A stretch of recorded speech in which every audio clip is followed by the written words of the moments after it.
नमस्कार मित्रों, मैं प्रियंका स्वागत करती हूँ आपका जीवन और अध्यात्म में। मित्रों, आज हम बात करेंगे प्रदोष व्रत की, जो कि भगवान शंकर का व्रत माना जाता है। प्रदोष व्रत के दिन देवों के देव महादेव का विधि विधान के साथ पूजन और व्रत किया जाता है। प्रदोष व्रत हर मास में 2 बार आते हैं, एक कृष्ण पक्ष में और दूसरा शुक्ल पक्ष में, जिसकी त्रयोदशी तिथि को व्रत रखा जाता है। इस बार माघ मास में शुक्ल पक्ष का जो प्रदोष है वो 14 फरवरी दिन सोमवार को पड़ रहा है।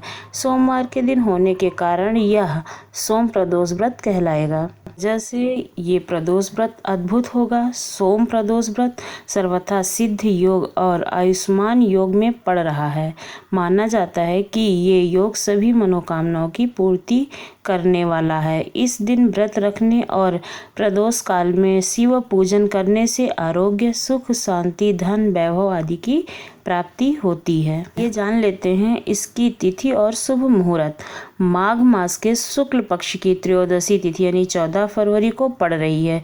त्रयोदशी तिथि का जो आरंभ है वो 13 फरवरी शाम को 6:42 से होगा और 14 फरवरी रात को 8:28 पर समाप्त हो जाएगा। क्योंकि प्रदोष व्रत में भगवान शंकर की पूजा सायंकाल को की जाती है, इसलिए ये प्रदोष व्रत 14 तारीख को माना जाएगा। अब हम इसकी कथा सुन लेते हैं। दक्ष प्रजापति की 27 नक्षत्र कन्याओं के साथ चंद्रदेव का विवाह हुआ था। जिस तरह चंद्रदेव रूपवान थे, उसी तरह उनकी सभी पत्नियों में रोहिणी अत्यंत खूबसूरत थीं।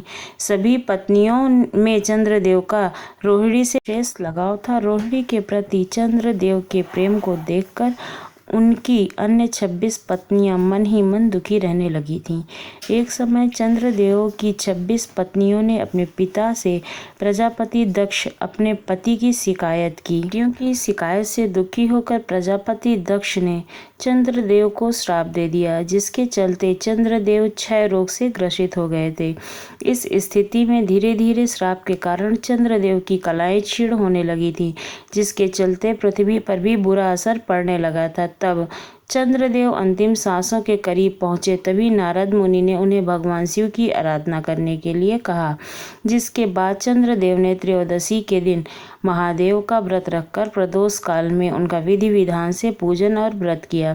व्रत और पूजन से प्रसन्न होकर भगवान शंकर ने उन्हें मृत्यु तुल्य कष्ट से मुक्त कर दिया था और पुनर्जीवन दान दिया था। महादेव के आशीर्वाद से चंद्रदेव के शरीर दोष दूर हो गया था। यही वजह है कि इस व्रत को प्रदोष व्रत कहा जाता है। आपको हमारी ये छोटी सी जानकारी कैसी लगी ज़रूर बताइएगा। अगर वीडियो अच्छी लगी हो तो आप चैनल को सब्सक्राइब कीजिएगा और भी नई नई जानकारियों के लिए, नई नई वीडियो के लिए। धन्यवाद।